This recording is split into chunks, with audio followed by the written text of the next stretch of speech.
नमस्कार दोस्तों, स्वागत है आपका आज के मुख्य समाचार में, जिसमें सबसे पहली और बड़ी खबर में आपको बताएंगे कि तेज प्रताप यादव ने सीएम नीतीश पर बोला हमला, समझाया क ख ग का मतलब।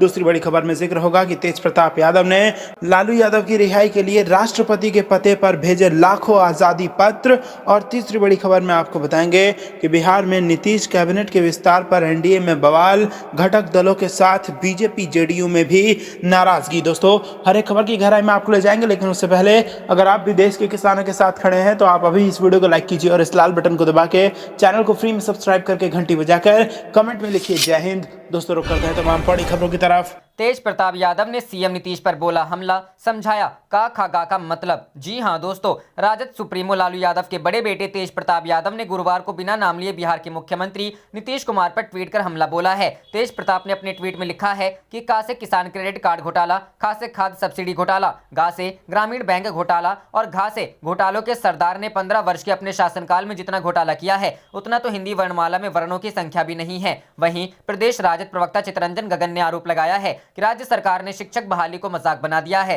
सरकार की ओर से जारी नए आदेश के अनुसार सभी स्तरों के विद्यालयों में शिक्षण कार्य के लिए अवकाश प्राप्त शिक्षकों को अनुबंध पर बहाल करने को कहा गया है। विभिन्न स्तर के विद्यालयों में बड़ी संख्या में शिक्षकों के लाखों पद रिक्त हैं, पर नियुक्ति प्रक्रिया को जानबूझकर वर्षों से लटकाकर रखा गया है। इस कारण छात्रों की पढ़ाई बाधित हो रही है। आरोप लगाया कि शिक्षा के साथ बेरोजगार नौजवानों के प्रति सरकार की मंशा ठीक नहीं है। रुख करते हैं अगली खबर की तरफ। तेज प्रताप ने पिता लालू की रिहाई के लिए राष्ट्रपति के पते पर भेजे लाखों आजादी पत्र और हिंदी वर्णों के जरिए समझाया घोटालों का अर्थ। जी हां दोस्तों, बिहार के पूर्व स्वास्थ्य मंत्री एवं राजद प्रमुख लालू प्रसाद यादव के बड़े बेटे तेज प्रताप यादव चारा घोटालों मामलों में सजा काट रहे अपने पिता की रिहाई के लिए लाख प्रयास करते हुए नजर आ रहे हैं। इस कड़ी में गुरुवार को राष्ट्रीय जनता दल नेता तेज प्रताप यादव ने पटना स्थित सामान्य डाकघर पहुंचकर लाखों आजादी पत्र महामुहिम राष्ट्रपति रामनाथ कोविंद के पते पर भेजे। इस बात की जानकारी तेज प्रताप की ओर से ट्विटर पर भी जारी की गई है, जिसमें तेज प्रताप यादव ने बताया कि यह मुहिम एक समाजवादी विचारधारा की स्वतंत्रता के लिए चलाई जा रही है। इस मुहिम के अंतर्गत बिहार के तमाम जिलों से आए लाखों आजादी पत्रों को गुरुवार को पटना स्थित सामान्य डाकघर जाकर महामहिम राष्ट्रपति रामनाथ कोविंद के पते पर पोस्ट करवाया। वहीं तेज प्रताप यादव ने उम्मीद जताई है कि महामहिम राष्ट्रपति रामनाथ कोविंद इन आजादी पत्रों को पढ़ने के बाद जनमानसों की आवाज को जरूर सुनेंगे। साथ ही तेज प्रताप यादव को उम्मीद है कि इसके बाद उनके पिता लालू यादव प्रसाद जेल से रिहा हो जाएंगे। रुख करते हैं अगली खबर की तरफ। बिहार नीतीश कैबिनेट के विस्तार पर एनडीए में बवाल, घटक दलों के साथ बीजेपी जेडीयू में भी नाराजगी। जी हां दोस्तों, बिहार में पिछले साल नवंबर में विधानसभा चुनाव के बाद बनी नीतीश सरकार में पहली बार हुए मंत्रिमंडल विस्तार के बाद नाराजगी के स्वर घटक दलों के साथ साथ भारतीय जनता पार्टी और जनता दल यूनाइटेड में भी उभरने लगे हैं। ऐसे में तय माना जा रहा है कि आने वाले दिनों में इस नाराजगी के कई नए रूप सामने आएंगे। बिहार में बीते मंगलवार को मंत्रिमंडल विस्तार में 17 नए मंत्रियों को पद और गोपनीयता की शपथ दिलाई गई थी। इसके बाद एनडीए की धुरी और बिहार में गठबंधन की सबसे बड़ी पार्टी बीजेपी से भी विरोध के स्वर उठने लगे। दरअसल पटना के बाढ़ से विधायक और वरिष्ठ नेता ज्ञानेंद्र सिंह ज्ञानू ने नाराजगी जताते हुए सवर्णों की उपेक्षा, दागियों को मंत्रिमंडल में शामिल करने तक का आरोप लगा दिया। इसके बाद से ही कयास लगाए जाने लगे थे कि जेडीयू में भी देर सबेर नाराजगी उभरकर सामने आएगी। आज जेडीयू के एक विधायक ने भी नाराजगी जाहिर कर ही दी। गोपालपुर विधानसभा से जेडीयू के विधायक नरेंद्र कुमार नीरज उर्फ गोपाल मंडल मंत्रिमंडल में जगह नहीं मिलने से नाराज हैं। मंडल ने बताया कि आला कमान से आश्वासन मिला था कि उन्हें मंत्री बनाया जाएगा। हालांकि उन्होंने सीधे तौर पर नाराजगी की बात से इनकार किया, लेकिन कहा मैं मंत्री पद नहीं मिलने पर आश्चर्यचकित हूँ। पूरे बिहार में जाति का सबसे मजबूत नेता हूँ। मेरी दावेदारी अन्य सभी विधायकों से ज्यादा मजबूत है। मंत्री बनने को लेकर आश्वस्त था। हालांकि उन्होंने आगे यह भी जोड़ा कि मुझ में ही कोई कमी रह गई होगी, तभी तो नहीं बनाया। उन्होंने बताया कि वे शीघ्र ही जेडीयू के राष्ट्रीय अध्यक्ष आरसीपी सिंह और बिहार के मुख्यमंत्री नीतीश कुमार से मिलेंगे। इससे पहले सरकार में मंत्री और एनडीए में शामिल विकासशील इंसान पार्टी के प्रमुख मुकेश सहनी ने उपेक्षा का आरोप लगाते हुए नाराजगी जाहिर करते हुए बयान दिए थे और इस मामले को लेकर बीजेपी के पूर्व अध्यक्ष और गृह मंत्री अमित शाह से मुलाकात करने की बात कही थी। इसी तरह के बयान जीतन राम मांझी की ओर से भी आए थे, लेकिन ये नाराजगी अब छोटे घटक दलों तक ही सीमित नहीं रही है। रुख करते हैं अगली खबर की तरफ।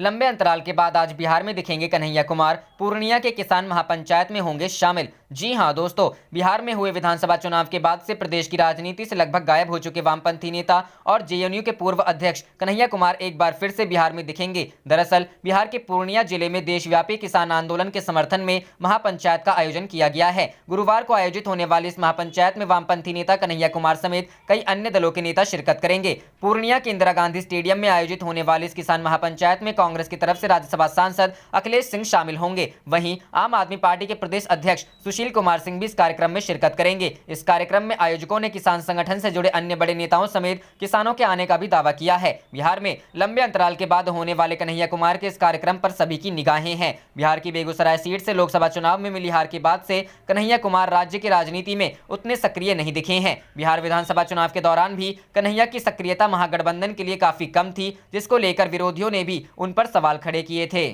रुक करते हैं अगली खबर की तरफ। बिहार नीतीश सरकार के 64% मंत्रियों पर दर्ज है आपराधिक मामले। जी हां दोस्तों, नीतीश कैबिनेट के 31 सदस्यों में से 18 यानी 64% मंत्रियों के खिलाफ आपराधिक मामले दर्ज हैं। इनमें से 14 के खिलाफ दर्ज मामले गंभीर आपराधिक किस्म के हैं। इसका खुलासा एसोसिएशन फॉर डेमोक्रेटिक रिफॉर्म्स और इलेक्शन वॉच की ताजा रिपोर्ट से हुआ है। यह रिपोर्ट 28 मंत्रियों के आत्मशपथ पत्र के विश्लेषण के आधार पर तैयार की गई है। 2 मंत्री अशोक चौधरी और जनक राम अभी विधानसभा या विधान परिषद के सदस्य नहीं हैं, इसलिए उनके शपथ पत्रों का विश्लेषण नहीं हो सका है। भाजपा कोटे से मंत्री रामसूरत कुमार के ब्यौरे का भी विश्लेषण नहीं किया जा सका है। बताया जा रहा है कि उनका पूरा ब्यौरा चुनाव आयोग की वेबसाइट पर उपलब्ध नहीं था। रिपोर्ट के अनुसार गंभीर आपराधिक मामलों के साथ कैबिनेट के 14 मंत्रियों में से भाजपा के सर्वाधिक 11 और जेडीयू के 3 मंत्री हैं। गंभीर आपराधिक मामलों वाले 3 अन्य मंत्रियों से हम विकास इंसान पार्टी, एक निर्दलीय शामिल हैं। हालांकि इतनी बड़ी संख्या में दागी नेताओं के चुने जाने पर किसी को हैरानी नहीं है। एडीआर और इलेक्शन वॉच की एक पूर्व की रिपोर्ट के अनुसार हाल ही में चुने गए सभी पार्टियों ने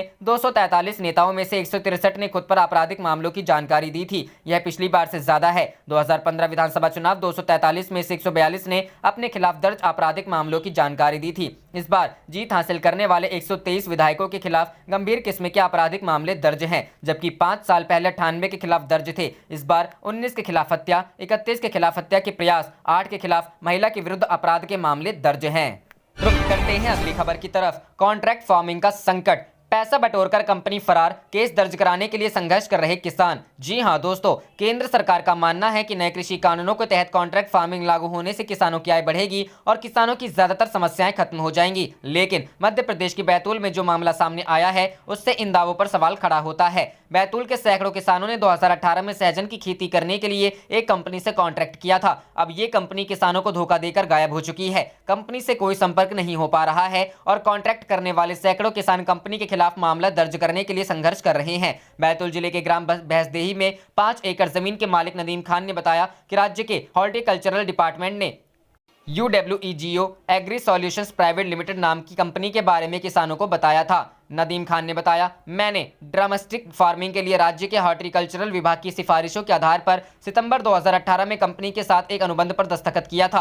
अनुबंध के एक हिस्से के रूप में हस्ताक्षर करने के समय मुझे पौधारोपण के लिए 20,000 रुपए प्रति एकड़ का भुगतान करना था। मैंने 2 एकड़ जमीन का रजिस्ट्रेशन कराया था और 40,000 रुपए जमा किए थे। कंपनी को शुरू में पौधे और तकनीकी जानकारी देनी थी। साथ ही कंपनी ने उपज खरीदने का आश्वासन दिया था। मुझे पौधे नहीं मिले और इस बारे में मैंने पहली बार 17 सितंबर 2019 को जिला कलेक्टर के यहाँ शिकायत की थी। इसके बाद मैंने कई बार शिकायत की, लेकिन कुछ नहीं हुआ। बैतूल जिले में नदीम जैसे किसानों की संख्या करीब 200 है, जिन्होंने सहजन की खेती के लिए कॉन्ट्रैक्ट किया था। उन्हें या तो पौधे ही नहीं मिले या ऐसे पौधे मिले जो जल्दी ही सूख गए। एक और किसान ने इंडिया टुडे को बताया, खरीद के आश्वासन का सवाल ही नहीं उठा, क्योंकि ज्यादातर किसानों को पौधे ही नहीं मिले। जिन्हें मिले भी उनके पौधे सर्वाइव नहीं कर पाए। बैतूल जिला प्रशासन ने कृषि विभाग से जांच कराने के लिए कहा, लेकिन इस जांच का कुछ भी नतीजा नहीं निकला। जांच टीम का हिस्सा रहे डिप्टी डायरेक्टर एग्रीकल्चरल KP भगत ने कहा, किसानों ने जिला कलेक्टर से संपर्क किया था। उनके निर्देश पर हम जांच कर रहे हैं। हमें 97 किसानों की सूची मिली है और हमने कंपनी को समन भेजा है। रुख करते हैं अगली खबर की तरफ।